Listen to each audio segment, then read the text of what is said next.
This OBD2 port device is going to allow you to do these things. You're going to be able to enable and disable certain functions of your Toyota vehicle. What's going on YouTube? Welcome back to DIY Reed. My name is Reed, and if you're new to my channel, please consider subscribing. And today we're going to be talking about Carista. This is an OBD2 device. It's called Carista. Looks like this. The box looks like this. And I forgot how much it is, actually. I'll put it up right here. But you can purchase this in a link down below in the description. It's not too much money. I think it's like 30 bucks or so. Either way, it's right there. And what this is going to allow you to do is essentially hack or enable or disable features of your Toyota, and I think a few other makes out there. I'll put those down below, but I've got a 24 Tundra right now, and this is going to allow me to enable some features that weren't enabled from the factory, as well as disable some features that I find annoying or find that I don't want to use, and that type of stuff.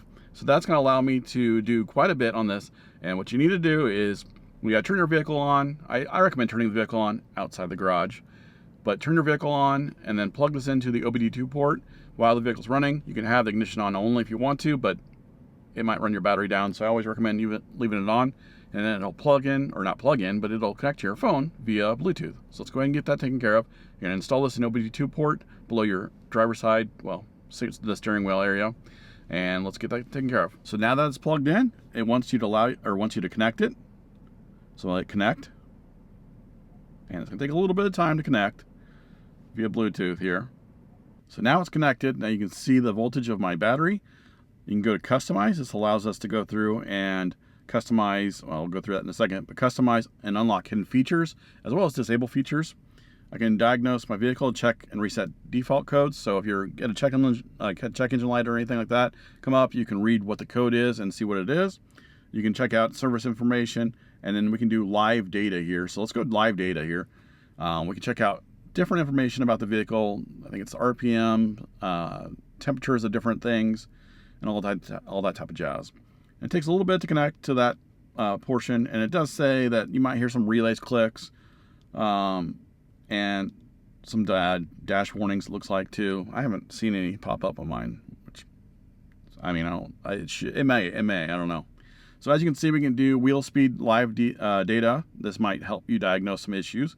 And then basic OBD2 live data. So let's go ahead and click on that and see what it provides you. So as you can see, it provides us the load, percentage load right now, coolant temperature by the actual temp, engine RPM, vehicle speed. We're not moving. It's kilometers. I don't know if you can change that. You should be able to change that in the settings menu. Then you have timing, intake air temperature, absolute throttle position, which is 15%, which is kind of, it's interesting. Let's see if it goes up. That's interesting. It says 15%, it says send your idling. And you got time since started, so how many seconds it's been since it last started. Distance traveled, and since the MIL activated. I think the MIL is the emissions or something. And then tells you a lot more fuel level input, number of warm-ups since the code has been cleared last, which there's been no codes cleared. Tells you a lot of information here. Keeps going on and on and on. Oil temperature, evap system, pressure, just quite a bit of different information here. So let's go ahead and go back here, and we're gonna go to customize. It's gonna take a little bit of time. I clicked on this earlier, and it takes just a little bit more time to connect to all that and enable and disable some features here. So we'll get back here in just a second. Okay, so here we are with the customization. You got chassis and engine, dings and warnings, driver assist, heater and AC, displays, navigation, lights, automatic, exterior, interior, locking, all mirrors, parking sensors, seats and steering wheel, windows, and so on. There's quite a bit of different information here. Now, I will say the engine and chassis on the Tundras, I think with just the JBL sound system, they have active noise cancellation, which kind of want, right? But they also have engine sound enhancement. And since they're V6 twin turbos now instead of V8s, it sounds, when you're driving around, they pump in like engine noise. I don't know why I said like, but they do pump in engine noise through the speakers. I don't mind it, but it does kind of drown out the turbo noises, noises, and I want to remove that, so I can click off and I can click save. Now, one thing I wanted to mention too, well, it's a good stopping point to say, is this does require a subscription fee. So if you do this for a lot of vehicles, you could probably charge somebody a little bit of money to do it. But it's $10 for 1 month subscription, 3 months for $19, and then 12 months for $50. So now it is ready to go. I have until December, and I'm gonna turn off the engine noise. Save there. It's weird. It actually turned it off already. Like I felt, not felt. You can't feel sound, but I guess you could. But I heard that something just kind of turned off. Now I got dings and warnings. So this allows me to warn when doors open with headlights on. Seatbelt, it goes down to the very seat based on the seatbelts. Now, the reason why I would want to turn this off is, that sun's kind of in my eyes. But the reason why I want to turn it off, I was going to turn it off for just the passenger rear right, because that's where my son sits, and he's 2 months old. And so he's got his own seat carrier.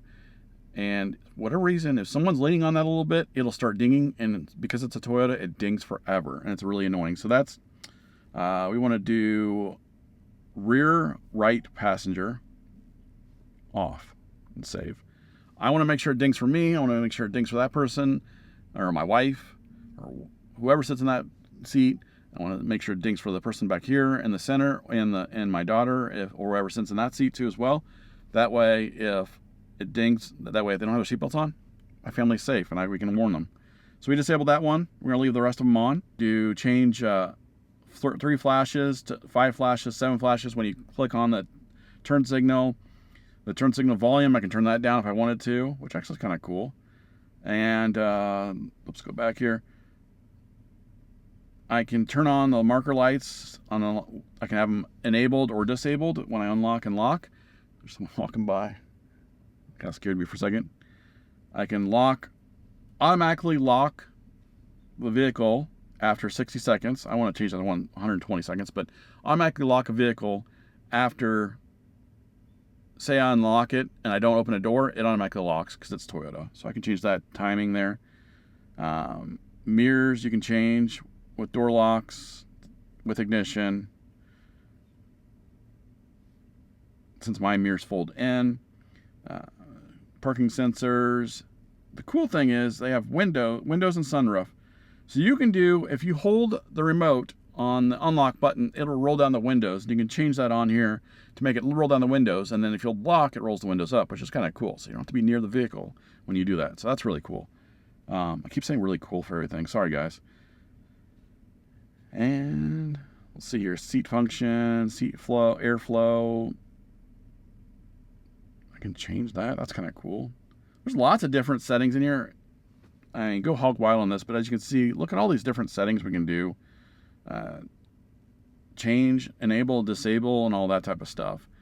It's almost endless. I wouldn't say endless, but it's pretty endless, and it's pretty cool for the low amount of money you're going to spend on this. So hopefully this helped you out on understanding how to enable and disable things with your Toyota Tundra, Tacoma, or Highlander, whatever it is. If you have any questions or comments, put it down in the comment section down below. I'd love to hear from you and help you out if you have any questions that you may need help on.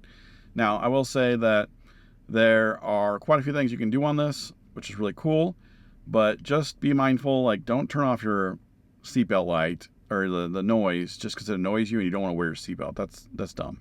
Just don't do that. I don't recommend it one bit.